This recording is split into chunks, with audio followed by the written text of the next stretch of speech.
If you're a woman facing a divorce and custody case and you suspect your husband is a narcissist, especially if people look at you like you're crazy when you say that, you're in the right place.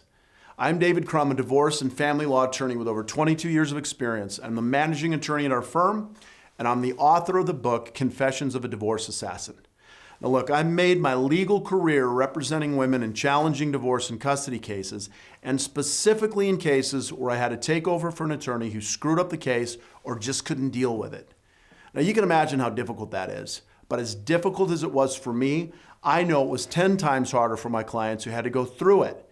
And in many of those cases, I believe the husbands we were dealing with were showing all the classic signs of a narcissist, and you have to deal with those people in such a different way. So the reason I'm making this video is that no one has to go through the kind of experiences that many of my clients had to go through before I took over their cases. Now, the one thing they all had in common was they all had picked attorneys who either did not take the husband's mental state seriously or they were completely unable to deal with it. I'm going to tell you right up front, many lawyers do not like me, and they don't agree with what I say in this video, because it can be a little embarrassing to the legal community, and a lot of attorneys just do not have answers when potential clients ask the questions that I give them. But if you're here, I think you're here to learn the truth, so I'm going to teach you some of the main strategies you can employ when dealing with a narcissist. At the end, I am also going to tell you how you can request a free copy of my book, because it's full of a lot of other inside information I would like you to know, and I'm happy to give it to you, but it's just too much to put into this video. So let me get right into it. This is a fairly long video because there's a lot you need to know about this and a lot I'd like to teach you. What I haven't done, though, is restricted your ability to scroll through the video like a lot of people do, which I totally hate. So I would love for you to listen to the whole thing. But the truth is, you might not need every single thing in the video. But if you do scroll, please listen to the end of the video so you can learn how to get a copy of my book and what to do if you're facing one of these cases and you need to move forward. Now, of course, as I get into this, I need to tell you that I'm not a doctor or a psychiatrist or a psychologist. I'm only talking about my personal experience with husbands who exhibit some of the identified traits of narcissists. So just to give you a roadmap, I'm going to talk about 4 things: lack of empathy, frequent lies and exaggerations, false image projection, and rule breaking and boundary violation. So let's start with lack of empathy. This simply means that your husband cannot put himself in your shoes or understand what you need as part of your divorce. Does that sound familiar? Well, it may sound obvious, but what this means is that a mediated divorce is completely out of the question. You should never try to mediate your divorce with a narcissist, because a good mediation is based on something called needs-based negotiation. That's where you're negotiating based on the real needs of the parties. But see, narcissistic husbands can simply not understand that, and so there will always be this very difficult positional bargaining that goes on, and you're usually on the short end of the stick in those situations. I've had many women come to me after going through a mediated divorce with a narcissist, who, by the way, are very good at convincing them that they should do a mediation, because manipulation is another hallmark trait of a narcissist. And the deal they get is horribly unfair, and there's absolutely nothing I can do because the agreement had already been reached, and courts will enforce that almost 100% of the time. Now, this is not to say that you won't be in settlement negotiations with your attorney and your husband's attorney, but that has to be handled far differently when you're dealing with the narcissist. In fact, you and your attorney must be keenly aware of all the points that we're discussing today, meaning lack of empathy, frequent lies and exaggeration, false image projection, and rule breaking when it comes to participating in a negotiation.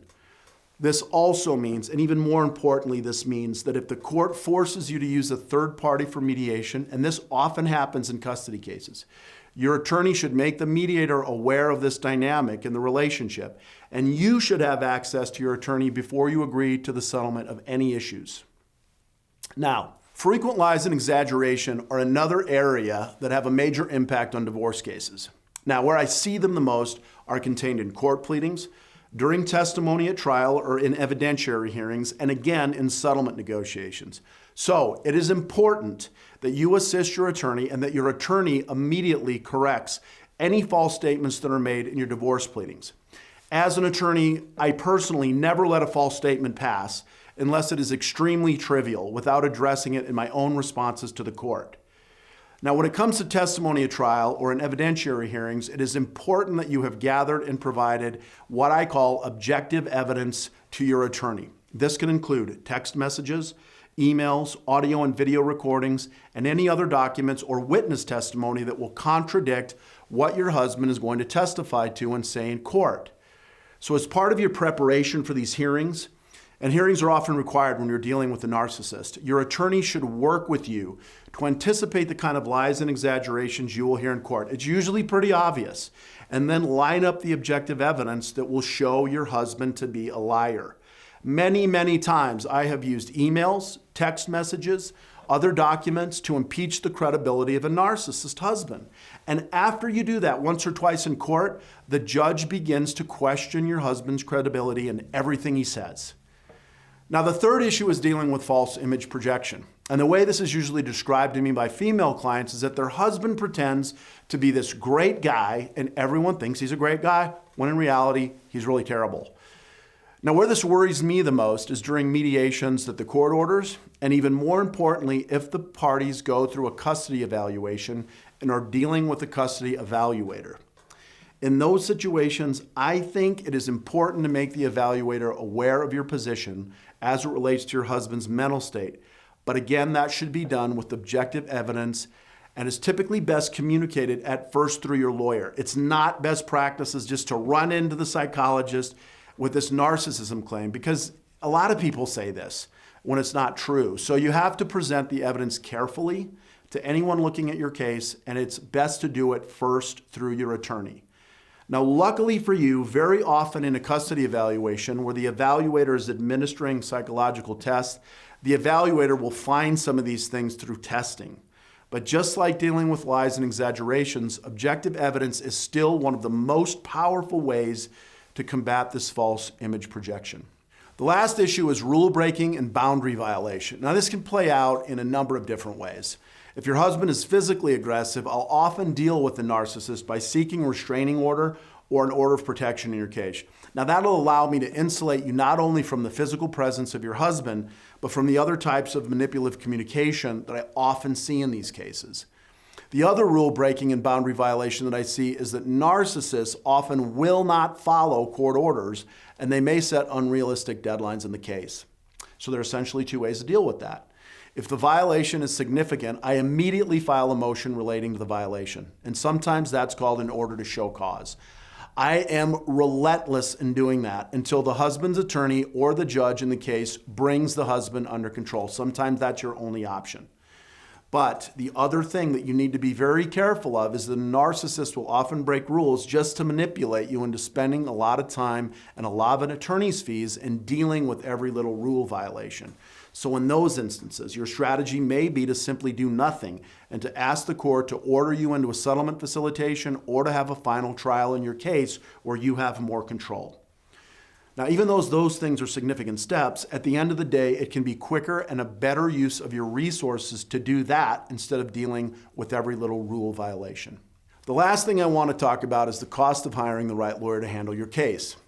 Now listen, if you have a nothing divorce, meaning you don't have much property and you pretty much agree on everything, even if your husband is very difficult to deal with, you can find probably whatever fits your budget and that'll be okay. You may want to do an uncontested divorce, represent yourself, or go online and use a service like LegalZoom. But in all other instances in which you are dealing with a narcissist on the other side, especially if you have things like retirement, a home, debt, unresolved custody issues, you need to find the right attorney regardless of the cost. I'm not trying to be flippant when I say this, and I know that financially that can be challenging.